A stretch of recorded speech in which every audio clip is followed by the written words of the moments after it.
Alhamdulillah wa kafa wassalatu wassalamu ala rasulihil mustafa wa ala alihi wa sahbihi wa man iktafa amma ba'd. Kita panjatkan puja dan puji syukur kehadirat Allah Subhanahu wa taala. Pada kesempatan pagi menjelang siang yang berbahagia kali ini, pada tanggal 18 Dzulhijjah 1443 Hijriah atau yang bertepatan dengan tanggal 18 Juli 2022, kita kembali diberi kekuatan, kesehatan, hidayah serta taufik dari Allah Jalla wa'ala, sehingga kita bisa kembali menghadiri pengajian rutin Senin pagi di Masjid Manarul Ilmi di Komplek Pondok Pesantren Tunas Ilmu di Desa Kedung Wuluh, Purbalingga ini.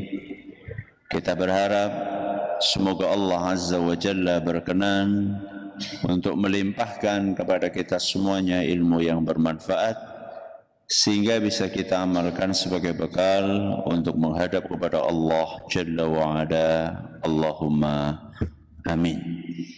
Salam dan salam semoga senantiasa tercurahkan kepada junjungan kita Nabi Agung Muhammad sallallahu alaihi wa ala alihi wa sahbihi wasallam, kepada keluarganya, sahabatnya dan umatnya yang setia mengikuti tuntunannya hingga di akhir nanti.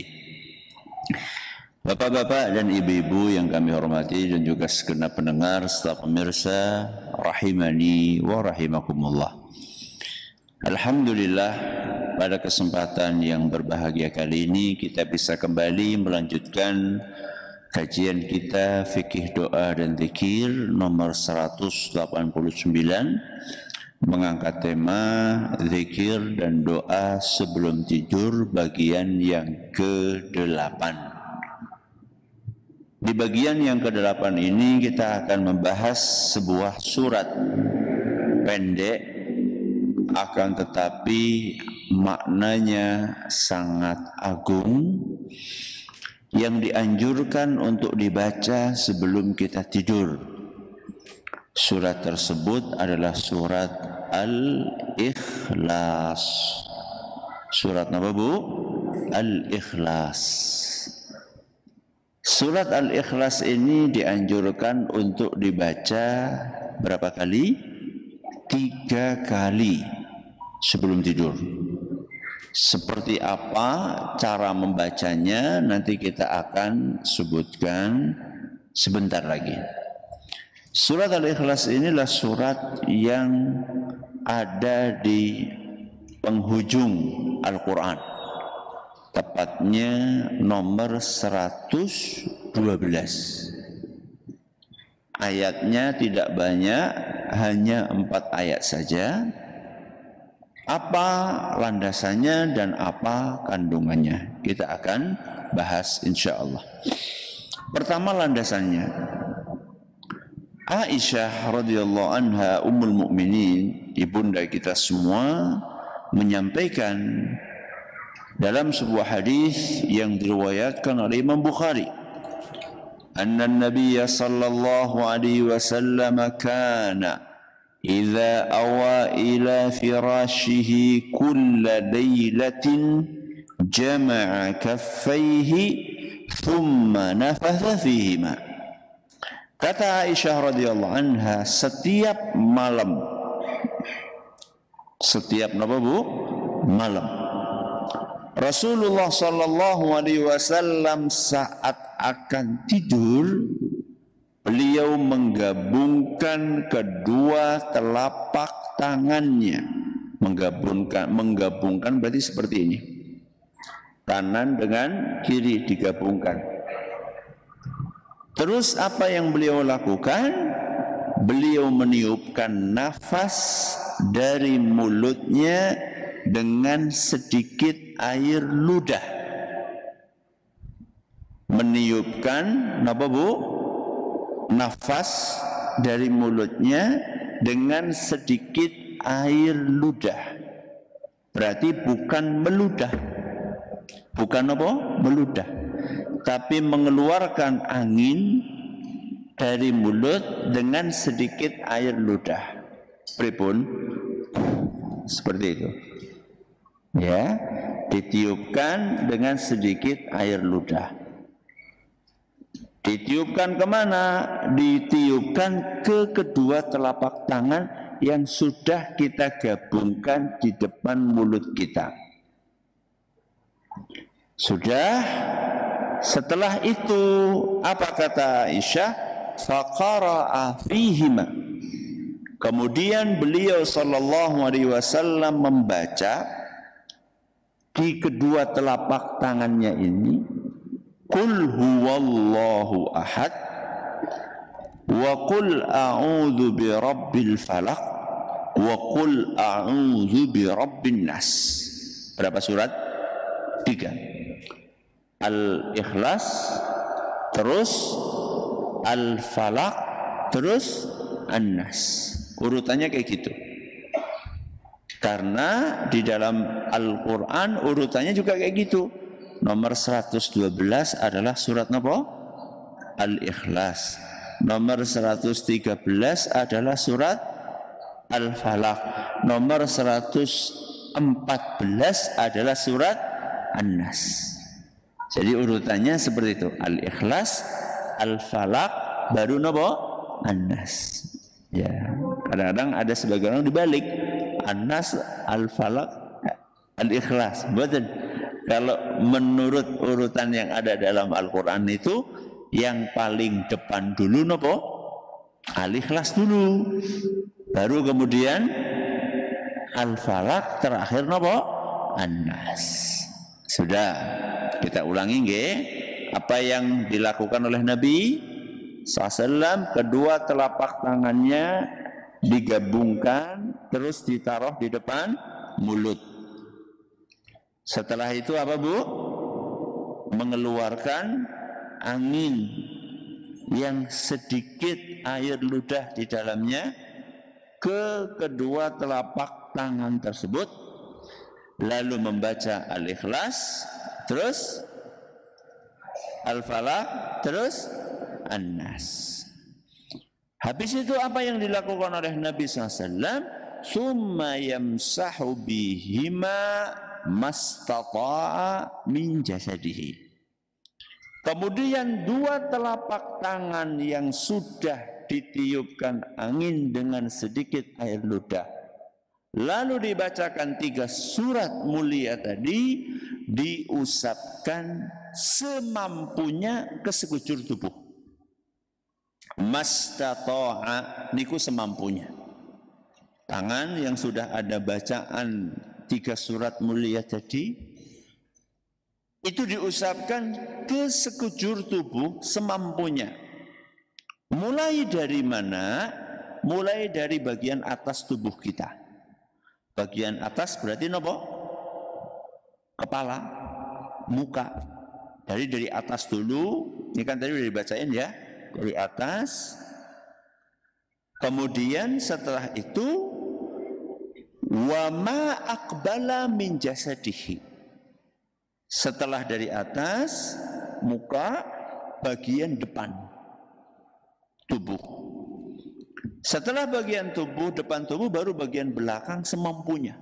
Ya, tidak harus nganti kena kabeh. Tidak harus kena semua. Karena Nabi SAW melakukannya semampunya, mastata'. Kata Aisyah radhiyallahu anha. Jadi enggak harus kemudian setiap senti kena, enggak. Itu berlebihan. Ya, Rasulullah SAW tidak menyukai sikap yang berlebihan. Semampunya aja.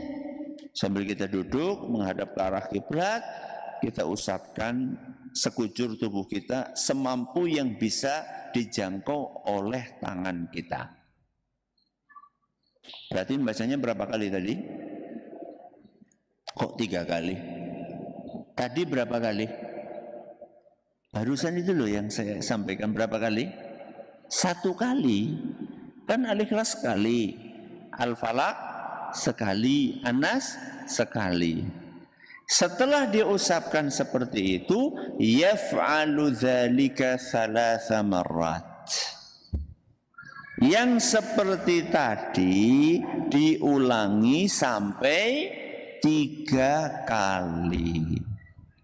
Jadi 3 kalinya itu adalah Al-Ikhlas, Al-Falaq, An-Nas diusap. Terus Al-Ikhlas, Al-Falaq, An-Nas diusap. Terus Al-Ikhlas, Al-Falaq, An-Nas diusap. Seperti itu 3 kali maksudnya. Jadi bukan Al-Ikhlas 3 kali, Al-Falaq 3 kali, An-Nas 3 kali, terus rampung. Kan lebih cepat Ustaz. Ora bisa sekarepe. Ya. Derek apa yang dikerjakan oleh sinten? Rasulullah sallallahu alaihi wasallam. Ya, mengikuti apa yang dipraktekkan oleh Nabi SAW. Yang beliau lakukan adalah dibaca sekali, diusapkan, terus diulangi lagi sekali, diusapkan, baru kemudian sekali, diusapkan. Itulah 3 kali. Ya, 3 kali tapi dipisah-pisah antara yang pertama, yang kedua, terus yang ketiga. Bisa dipahami? Sakit nama betul? Alhamdulillah. Apa keuntungannya? Keuntungan membaca doa yang seperti ini adalah siapapun yang membaca dan mengusapkan ke sekujur tubuhnya, maka dia akan dilindungi dari mara bahaya apapun. Apapun itu nopo, apapun ya apa saja. Bisa itu adalah hewan berbisa. Loh Ustaz, hewan berbisa. Di rumah kok ada hewan berbisa. Mungkin apa mboten Bu? Nopo contohnya? Kala jengking, betul. Ono main jenengan apa anak kala jengking? Ya mungkin aja anak kala jengking lagi piknik. Ya. Apalagi ular. Loh, ular mungkin atau tidak? Mungkin. Suatu saat jenengan lawange melongo, terus anak ular mampir, ya. Tahu-tahu ular tersebut ada menyelempet di mana? Di kasur atau nyelempet di bawah dipan. Ketika jenengan lagi tidur tahu-tahu keluar madrosor munggah nang awake jenengan. Ih, ini teman Ustaz. Itu mungkin ya. Ini hewan berbisa. Apalagi bahaya yang lain, setan. Ya. Mungkin atau tidak setan mengganggu kita ketika kita sedang tidur? Sangat mungkin. Jenengan pernah enggak mengalami suasana kondisi ketindian? Ya, mungkin dulu ketika kita masih kecil itu pernah mengalami lagi tidur rasanya sesek, enggak bisa bernafas, mau teriak enggak bisa, mau minta tolong enggak bisa, rasanya kayak ditindih. Ya. Perasaan kayak ditindih sama sesuatu. Yang seperti ini sangat mungkin adalah godaan dari apa? Setan. Bagaimana supaya itu bisa kita hindari? Bagaimana supaya kita tidak diganggu oleh setan? Caranya adalah membaca 3 hal yang tadi sudah kita jelaskan. Sudah. Apalagi Ustadz, bisa juga menghindarkan kita dari mimpi buruk. Ya. Yang merasa sering mimpi yang enggak enak, ya.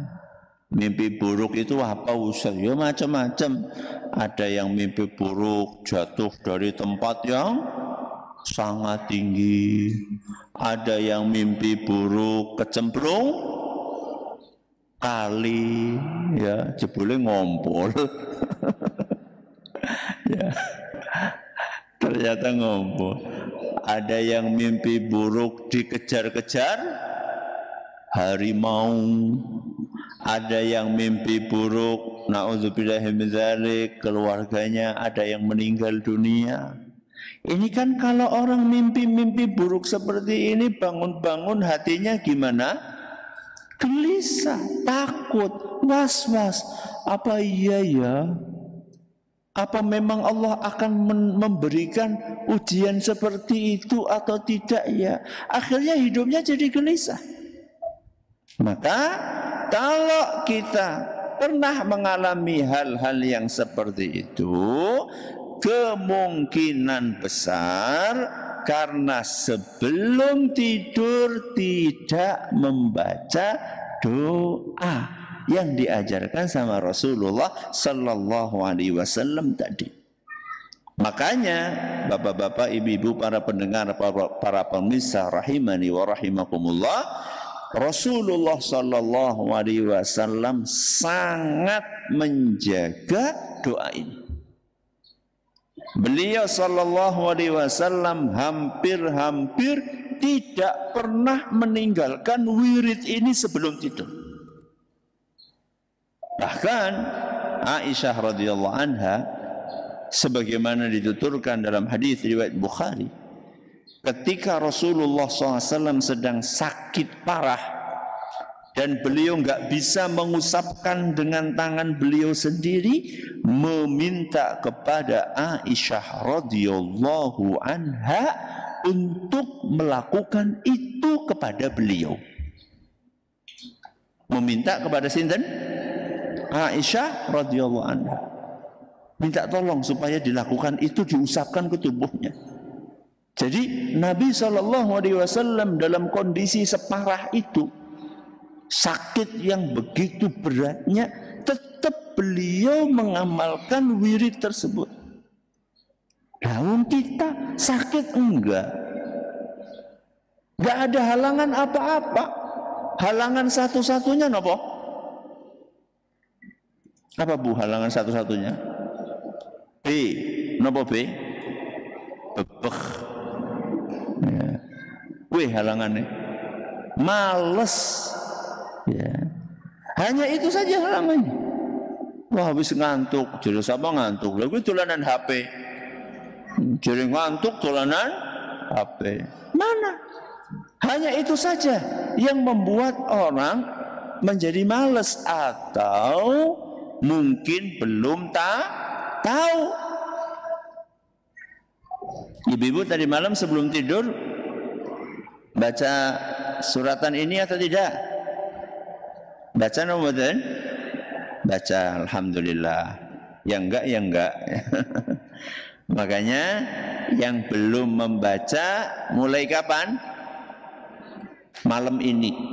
Loh, Ustaz, siang ini kan, oh kalau ini tidur malam. Kalau yang ini adalah tidur malam.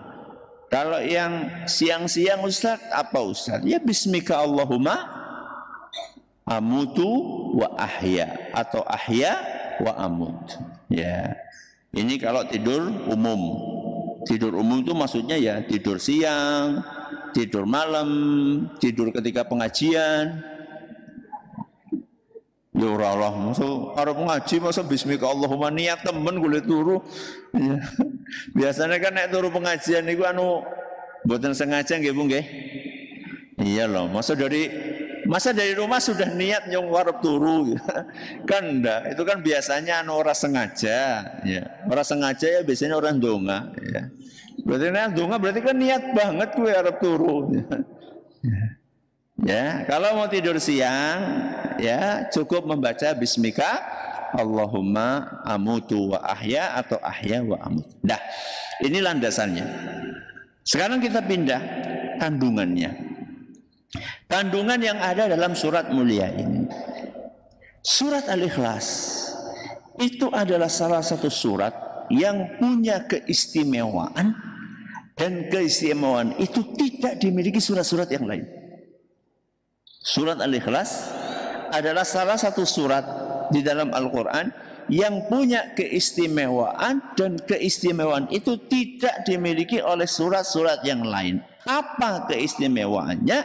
Surat Al-Ikhlas itu sepadan dengan sepertiganya Al-Quran. Allahu Akbar. Surat Al-Ikhlas ta'dilu thulutsal Quran, kata Nabi SAW, sepadan dengan sepertiganya Al-Quran. Maksudnya bagaimana, Ustaz? Sepadan dengan sepertiganya Al-Quran. Maksudnya, kata para ulama kita, Al-Quran itu secara garis besar kandungannya ada 3. Yang pertama akidah. Kenapa, Bu? Yang pertama akidah atau tauhid. Yang kedua hukum. Kenapa? Hukum. Yang ketiga kisah. Kisah sih kenapa? Cerita. Coba diulangi, Bu. Apa kandungannya Al-Quran? Akidah, terus hukum, terus kisah. Apa yang pertama? Akidah, terus hukum, terus kisah. Akidah contohnya nopo? Ya akidah ya keimanan kita kepada Allah. Hukum, hukum sholat. Hukum apa lagi? Puasa. Hukum zakat. Itu hukum, ya. Kisah, ya macam-macam. Ada kisah Nabi Musa, kisah sinten malih nggih? Nabi Ibrahim, Nabi Yusuf, kisahnya Fir'aun, kisahnya kaum Samud, kisahnya kaum Ad. Jadi Al-Qur'an. Jadi Al-Quran itu isinya 3. 1 akidah, 2 hukum, 3 kisah. Surat Al-Ikhlas ini isinya adalah akidah. Jadi surat Al-Ikhlas yang isinya akidah ini seakan-akan sudah mewakili sepertiganya isi Al-Quran. Makanya orang yang membaca surat Al-Ikhlas itu dapat pahala seperti orang yang membaca sepertiganya Al-Quran. Allahu Akbar. Pinten juz? Sepertiganya Al-Quran pinten juz? 10 juz. Berarti nek jenengan mau tidur membaca Al-Ikhlas terus diulang lagi, berarti jenengan dapat pahala pinten? Membaca 30 juz Al-Quran. Coba angkat tangan yang pernah sebelum tidur membaca 30 juz. Betul-betul nggih? Ada. Ya. Gak ada di antara kita yang sebelum tidurnya sempat membaca 30 juz Al-Quran. Tapi jenengan tanpa membaca 30 juz Al-Quran, jenengan bisa mendapatkan pahala sebanyak 30 juz Al-Quran. Caranya pripun? Membaca Al-Ikhlas 3 kali. Alhamdulillah, mulai ngesuknya orang maca Al-Quran wis lah. Cukup nopo? Baca Al-Ikhlas 3 kali. Ya enggak seperti itu toh. Ya. Jadi ini bonus, ya. Bonus pahala dari sinten? Dari Allah. Bukan berarti kemudian kita habis ini enggak baca Al-Quran, berusaha menghatamkan Al-Quran. Bukan berarti seperti itu. Bukan berarti habis ini kita nggak berusaha untuk membaca Al-Quran tiap hari sejuz sehingga sebulan tamat sekali. Bukan.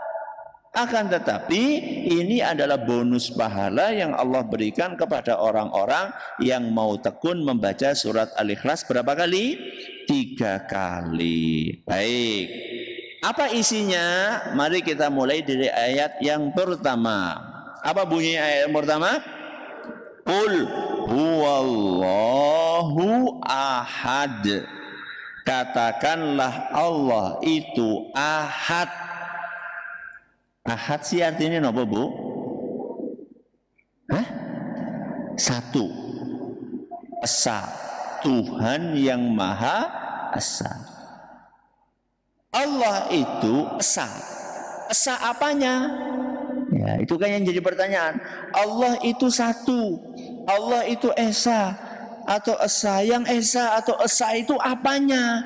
Satu, yang esa adalah zatnya. Zatnya berarti Allah itu jumlahnya cuma satu. Ya, bukan dua, bukan tiga, bukan 99. Loh, Ustaz, 99 box selama ini kita dengar. Itu bukan Allah jumlahnya 99. Tapi namanya sebagian ada 99. Ya, bukan Allahnya yang jumlahnya berapa tadi? 99, bukan. Zatnya Allah, wujudnya Allah cuma satu. Qul huwallahu ahad. Apalagi Ustadz yang satu? Yang satu juga adalah bahwa Allah itu satu-satunya yang berhak untuk disembah. Itu arti qul huwallahu ahad. Bahwa Allah subhanahu wa ta'ala adalah zat satu-satunya yang boleh disembah. Makanya jenengan kalau berdoa, mengawali doanya dengan membaca Allahumma atau Rabbana. Ya, Allahumma artinya ya Allah. Rabbana artinya adalah wahai Tuhan kami.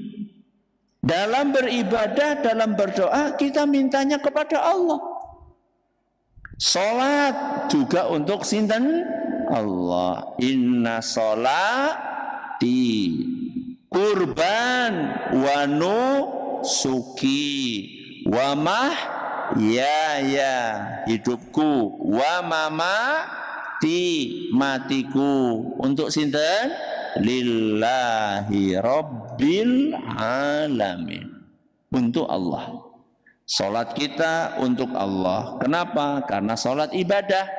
Zakat kita untuk Allah. Kenapa? Karena zakat adalah ibadah. Doa kita untuk Allah. Kenapa? Karena doa adalah ibadah. Tawakal kita hanya kepada Allah karena tawakal adalah ibadah. Jadi qul huwallahu ahad maknanya seluruh ibadah kita hanya diperuntukkan kepada Allah satu-satunya.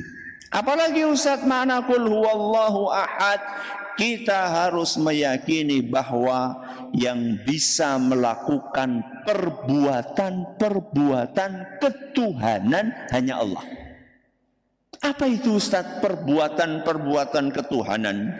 Perbuatan-perbuatan ketuhanan itu adalah menciptakan, menghidupkan, mematikan, memberi rizki, mengatur alam semesta. Itulah perbuatan-perbuatan ketuhanan. Artinya kita tidak boleh meyakini ada yang bisa menciptakan selain Allah. Tidak boleh. Ada yang bisa menghidupkan selain Allah. Kan ada nih belakangannya ada orang mengatakan katanya wali, kucing mati bisa dihidupkan lagi. Omong kosong. Yang bisa menghidupkan itu hanya Allah. Kalaupun Nabi Isa alaihi salam diberi mukjizat bisa menghidupkan, itu khusus bagi Nabi Isa alaihi salam. Selain beliau tidak bisa. Yang menghidupkan, yang mematikan Allah subhanahu wa ta'ala. Yang memberi rizki sinten Allah. Yang mengatur alam semesta sinten Allah. Makanya di surat Al-Fatihah kita membaca Alhamdulillahi Rabbil Alamin. Segala puji bagi Allah. Siapa Allah? Rabbil Alamin, pencipta alam semesta, pengatur alam semesta, yang memberikan rizki kepada alam semesta. Dah. Kemudian apalagi Ustaz? Qul huwallahu ahad, maknanya bahwa Allah Azza wa Jalla satu-satunya yang punya nama-nama dan sifat-sifat yang sempurna.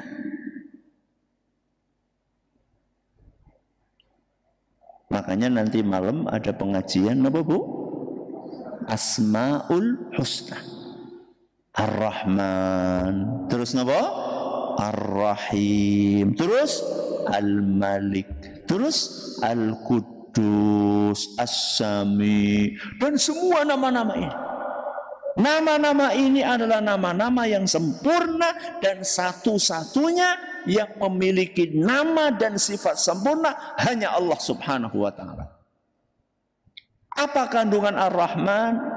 Nanti malam ikut. Apa kandungan Ar-Rahim? Nanti malam ikut. Apa kandungan Al-Malik, Al-Quddus, Al-Aziz, Al-Jabbar, Al-Mutakabbir? Silakan jenengan hadir. As-Sami, Al-Basir, Al-Alim. Apa kandungannya? Semuanya menggambarkan kesempurnaan Allah Subhanahu wa taala. Sudah. Ayat pertama, Qul huwallahu ahad. Ayat yang kedua, apa? Allahus samad. Allah adalah As-Samad. As-Samad itu ditafsirkan oleh sebagian ulama bahwa seluruh makhluk hanya bergantung kepada Allah. Itu makna As-Samad. Makanya kita, apapun yang kita hadapi, maka gantungkan hanya kepada Allah. Jenengan lagi kesulitan urusan apapun, mintalah sama Allah. Ibu-ibu nembe tumei teng sinten Bu? Nembe tumei teng sinten? Teng bapake, curhatlah sama Allah, bukan pasang status. Nembe tumei bojone pasang status. Galau. Kancane takon kenang apa? Jawab nembe domai bojone pada. Tambah galau. Curhat, pasang status, tidak menyelesaikan masalah, tapi malah nambah masalah. Curhatlah kepada Allah. Ada masalah apapun, bapak-bapak golek duit angel banget. Usaha ini gagal, usaha ini gagal, ini gagal lagi. Curhatlah sama Allah. Makanya setiap pagi kita suruh berdoa nopo? Allahumma inni as'aluka ilman nafi'an. Terus wa rizqan thayyiban wa amalan mutaqabbala. Mulai hari kita dengan membaca doa itu. Ilman nafi'an, ilmu yang bermanfaat. Rizqan thayyiban, rizki yang baik. Amalan mutaqabbala, amalan yang diterima. Minta sama Allah Azza wa Jalla. Sudah. Allahus somad. Terus apa? Lam yalid wa lam yulad. Allah tidak beranak dan tidak diperanakkan. Tidak diperanakan siapa artinya? Kalau tidak beranak berarti kan Allah nggak punya anak. Kalau tidak diperanakan artinya apa? Allah nggak punya orang tua. Nah betul. Allah nggak punya bapak, nggak punya ibu. Itu artinya tidak diperanakkan. Ya, tidak beranak dan tidak diperanakkan. Allah bukan Tuhan yang punya anak dan bukan pula anak dari Tuhan yang lainnya. Itu artinya tidak diperanakkan. Kenapa Allah sampaikan seperti ini?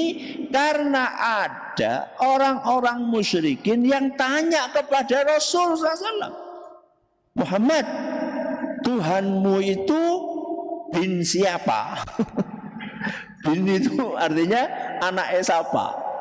Tolong sebutkan nasab Tuhanmu. Wah, Tuhan kok punya nasab iki kepriwe iki. Maka kemudian diturunkanlah surat Al-Ikhlas. Muhammad sampaikan sama mereka kul. Makanya kan disuruh mengawali kul. Kul itu artinya apa? Ucapkan, sampaikan kepada mereka wahai Muhammad, kul huwallahu ahad, Allahus somad, lam yalid walam yulad. Allah itu nggak punya anak, nggak punya bapak, nggak punya ibu. Jadi jangan ditanya nasabnya seperti apa. Jadi yang membedakan Tuhan kita yaitu Allah dengan Tuhan yang ada di kepercayaan yang lainnya. Tuhan kita itu nggak punya anak dan nggak punya bapak ibu. Dan tidak punyanya Allah anak dan tidak punyanya Allah bapak dan ibu, itu menunjukkan Allah itu maha sempurna. Kalau Allah punya anak, punya bapak, punya ibu, artinya Tuhan kita tidak sempurna. Kenapa tidak sempurna Ustadz? Karena kalau punya anak berarti Allah butuh anak untuk melanjutkan eksistensinya. Ya. Kenapa manusia butuh anak? Untuk melanjutkan eksistensinya, supaya ada yang melanjutkan perusahaannya, supaya ada yang mewarisi rumahnya. Ya, coba perhatikan orang-orang yang nggak punya anak, rumahnya gimana? Buat rebutan. Setiap orang ngaku dulure. Ya, pas meriang orang nasing mikirakan begitu wis mati nembe nyung tuli dulure nyung dulu wingi pas meriang apa baik ya, bareng wis orang nane nembe aku dulure si kang kiye, aku dulure si kang kiye, naudzubillahi min dzalik. Ya, jadi manusia punya anak itu karena butuh yang melanjutkan nasabnya.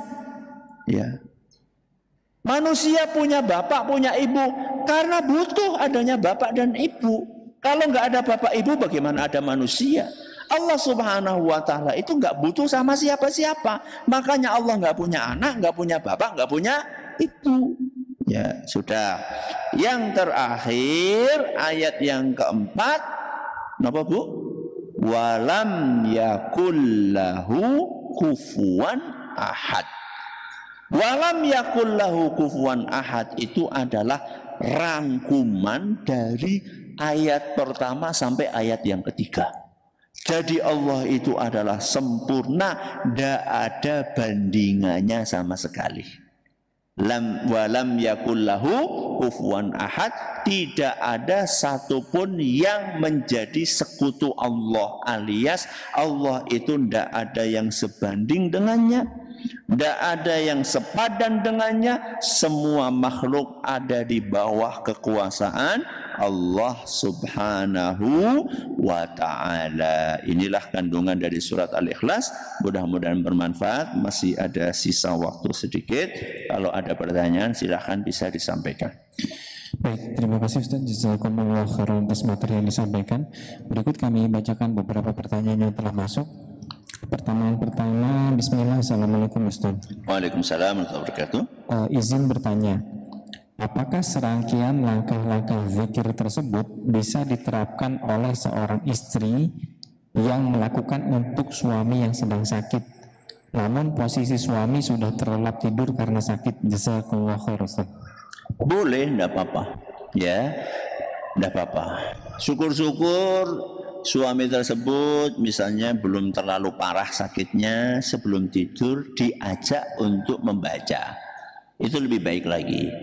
Tapi kalau misalnya suami sakitnya sudah parah banget, ya, sudah lemah, nggak bisa seperti tadi itu mengusap sendiri, ya, atau mungkin bahkan sudah koma, ya, sudah tidak punya kesadaran, sudah tidak mengetahui apa yang terjadi di samping kanan kirinya, ya enggak apa-apa. Tapi kalau misalnya masih sakit-sakit biasa, ya dianjurkan supaya suami sebelum tidur baca itu. Kalau sudah terlanjur ketiduran, dibangunin nanti malah jadi nggak bisa tidur lagi. Ada sebagian orang itu kalau sudah terlanjur tidur dibangunin terus jadi nggak bisa tidur lagi. Ya, orang-orang yang kena insomnia, susah tidur. ya enggak apa-apa. Kalau kondisi seperti itu sudah terlanjur tidur, jenengan yang bacakan terus jenengan usapkan ke tubuh suami jenengan. Termasuk juga bisa dilakukan buat anak-anak. Buat sinten Bu? Anak-anak. Anak-anak yang belum bisa baca sendiri, maka bisa dilakukan itu. Ya, kita bacakan, kita usapkan ke sekujur anak tubuh anak kita. Mudah-mudahan itu bisa menjaga anak kita dari hal-hal yang membahayakan anak tersebut. Ya, silakan. Baik, terima kasih. Pertanyaan berikutnya, ini ada kasus Ustaz. Ada sepasang suami istri berpoligami. Suaminya sangat sering bermimpi buruk tentang istri yang kedua. Bermimpi istri ini berselingkuh.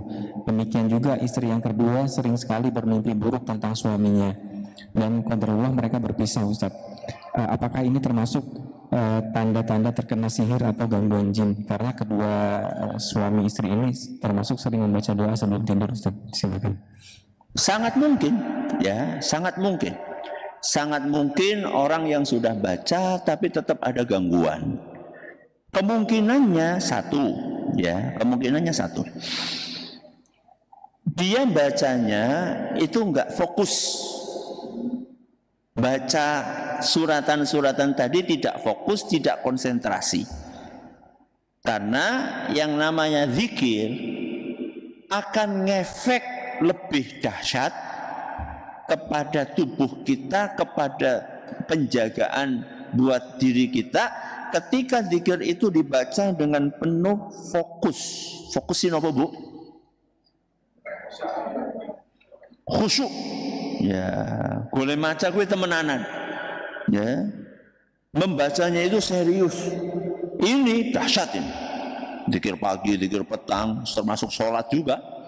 Ya, doa. Kemudian tadi wirid sebelum tidur. Ini kalau dibacanya fokus, khusyuk, konsentrasi, itu efek yang akan ditimbulkan dahsyat. Kalau nggak fokus gimana Ustadz? Ya ada efeknya, tapi tidak sedahsyat kalau kita fokus.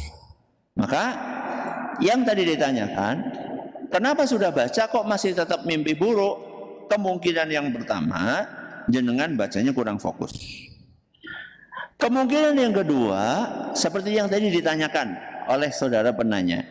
Kemungkinan yang kedua adalah karena jenengan memang sedang ada gangguan makhluk halus. Atau sedang ada gangguan sihir. Ya. Makanya kata para pakar ruqyah, salah satu indikator orang sedang kena sihir adalah seringnya mimpi buruk. Kenapa? Sering mimpi buruk. Itu salah satu indikator orang terkena sihir. Maka apa yang mesti dilakukan? Yang mesti dilakukan adalah doa yang tadi dibaca sebelum tidur dilanjutkan. Dirutinkan, jangan kemudian lawis ndonga tetap kayak gini ya sudah besok tidak doa aja yo tambah parah. Maka yang dilakukan adalah doa sebelum tidur dilanjutkan. Yang kedua yang perlu dilakukan adalah berupaya untuk banyak-banyak membaca Al-Quran alias ruqyah mandiri. Ruqyah mandiri niku napa? Ruqyah mandiri nggih jenengan membaca Al-Qur'an sendiri. Tidak mengandalkan orang lain. Wah Ustaz, ora diruqyah Ustaz anu ora marem. Nah, ini enggak baik yang seperti ini. Justru kalau ada keyakinan-keyakinan seperti itu dikhawatirkan akan menciderai tawakal kita kepada Allah. Akan apa Bu? Menciderai. Menciderai siapa? Merusak tawakal kita kepada Allah. Karena ada ketergantungan kepada manusia. Ada ketergantungan kepada makhluk. Wah, nek ora diruqyah Ustaz anu ora manjur. Lah, ruqyah itu bisa dibaca oleh siapapun. Ustaz itu manusia biasa. Ya. Makanya sering ada orang, Ustaz tolong diruqyah, baca sendiri aja. Ustaz tolong ruqyah istri saya, lo jenengan suaminya. Ustaz tolong ruqyah ibu saya, lo jenengan anaknya. Kenapa bukan jenengan aja? Saya katakan bapak-bapak, ibu-ibu, para pendengar, para pemirsa, ruqyah itu adalah doa. Kenapa? Doa. Kita sedang meminta kepada Allah kesembuhan untuk orang ini atau untuk diri kita. Doa itu akan semakin mustajab. Mustajab sih apa? Peluang dikabulkannya semakin besar kalau yang berdoa itu ikhlas. Kalau yang berdoa itu ikhlas. Coba kira-kira Ustadz mendoakan seseorang yang bukan apa-apanya, dengan anak mendoakan ibunya, ibu mendoakan anaknya, suami mendoakan istrinya, istri mendoakan suaminya. Kira-kira lebih ikhlas apa? Ustadz, Ustadz itu mendoakan orang yang nggak dia kenal kok. Sedangkan jenengan mendoakan orang yang sangat jenengan kenal, yang sangat dekat dengan jenengan. Jenengan mendoakan bapak, mendoakan ibu, mendoakan anak, mendoakan istri, mendoakan suami. Ya kemungkinan ikhlasnya lebih besar jenengan. Wong jenengan sayang banget dengan orang tersebut. Itu adalah belahan jiwa jenengan, itu adalah darah daging jenengan. Ya kemungkinan lebih ikhlasnya jenengan daripada ustadz. Karena ustadz itu meruqyah orang yang dia tidak kenal. Ya bukan berarti ustadznya nggak ikhlas, tapi ikhlasnya insya Allah lebih ikhlas jenengan. Karena ini adalah orang yang jenengan sayangi, yang jenengan kasihi, ya. Maka ruqyah mandiri yang dilakukan adalah jenengan ruqyah mandiri, banyak-banyak baca Al-Quran, terutama suratan yang tadi itu Al-Ikhlas, terus napa? Al-Falaq, terus An-Nas. Tambahi Al-Fatihah bagus. Tambahi ayat kursi bagus. Ya, lebih bagus lagi baca surat Al-Baqarah. Al-Baqarah Ustaz dawa temen. Pengen mari apa ora? Ya. Pengen sembuh atau enggak? Al-Baqarah, memang Al-Baqarah. Suratul Baqarah la yaqwa 'alaihal batalah. Kata Nabi SAW, surat Al-Baqarah ini tidak bisa dilawan oleh manusia-manusia, setan-setan jahat sekalipun. Jadi setan-setan kelas kakap, ya, kelas berat, nek wis ketemu surat Al-Baqarah niku klepek-klepek. Ya, karena saking nomone, saking dahsyatnya efek surat Al-Baqarah. Nah, ini bagi yang mampu. Ya, kalau yang nggak mampu ya Al-Fatihah, ayat kursi, Al-Ikhlas, Al-Falaq, An-Nas diulang-ulang terus. Okay. Bisa ditambahi dengan mandi daun bidara. Daun apa? Bidara. Daun bidara sih kayak ngapa loh? Jenengan niku loh, teng wingking masjid niku, teng pojokan niku, jenengan mangke merisani, ya. Jenengan lihat di belakang masjid itu ada pohon, daunnya itu bunder-bunder kayak gini. Itu namanya daun bidara. Ya. Di Taimat juga ada. Di Taimat juga ada. Ya. Benihnya, bibitnya, ya juga ada. Jadi daunnya kecil-kecil segini-gini. Itu diambili aja daunnya, kemudian dibebek siapa? Ditumbuk, ya, ditumbuk 7 lembar, dicampurkan ke air, kemudian dipakai buat mandi. Airnya bisa air hangat boleh, air dingin boleh. Jenengan biasanya mandinya pakai air hangat atau air dingin terserah. Campurkan kemudian buat mandi. Buat apa? Mandi. Ini juga bisa meringankan efek dari sihir. Mudah-mudahan bermanfaat. Ya, silakan. Jazakallahu khairan Ustaz atas jawabannya. Pertanyaan berikutnya, Assalamualaikum Ustaz. Waalaikumsalam warahmatullahi wabarakatuh.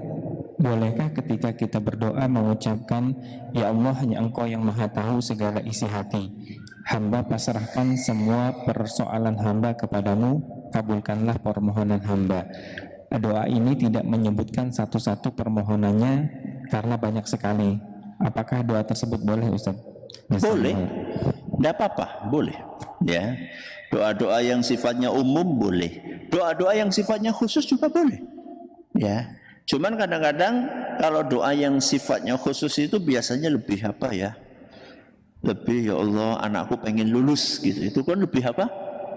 Lebih, biasanya orang kalau minta yang spesifik itu lebih khusyuk. Walaupun ketika kita membaca Rabbana atina fid dunya hasanah, yo mlebu jane.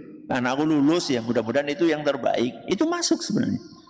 Jadi boleh kita berdoa yang sifatnya umum, contohnya Rabbana atina fid dunya hasanah. Bisa kita doa yang sifatnya khusus, Allahumma afini fi badani. Terus Allahumma afini fi sam'i, Allahumma afini fi basori, la ilaha illa anta. Ini kan khusus. Allahumma afini fi sam'i, ya Allah sehatkanlah, afiatkanlah telingaku. Ini kan khusus telinga. Basori, napa basori? Mataku. Badani, napa? Tubuhku. Itu kan khusus. Ya, boleh. Doa yang sifatnya khusus boleh, doa yang sifatnya umum boleh. Ya. Ya, saya anjurkan kepada saudara penanya untuk nyari doa yang dari Al-Quran, dari hadis Nabi SAW. Itu lebih manjur, ya, lebih manjur dan lebih minim kemungkinan salah atau bahkan tidak ada salahnya. Kalau jenengan bikin doa sendiri, ya, redaksinya bikin sendiri, itu bisa benar bisa salah. Ya, tapi kalau redaksinya diambil dari Al-Quran dan hadis Nabi SAW, diajarkan oleh Allah dalam Al-Quran atau dalam hadis Nabi SAW, tidak mungkin salah. Ya, wong wahyu kok salah, ya tidak mungkin. Kalau bikinan manusia biasa lah, walaupun ustadz, ya sekalipun ustadz yang bikin, itu ada mungkin salahnya, karena ustadz juga manusia. Pertanyaan terakhir. Baik, jazakumullah khairan. Pertanyaan terakhir, Ustaz.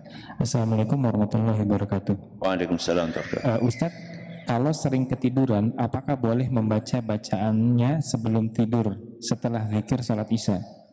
Kalau sering ketiduran, Ustaz. Sering ketiduran, ya tidak apa-apa. Sering ketiduran, gue maksudnya berisya langsung turun loh ya. Ya, sering ketiduran.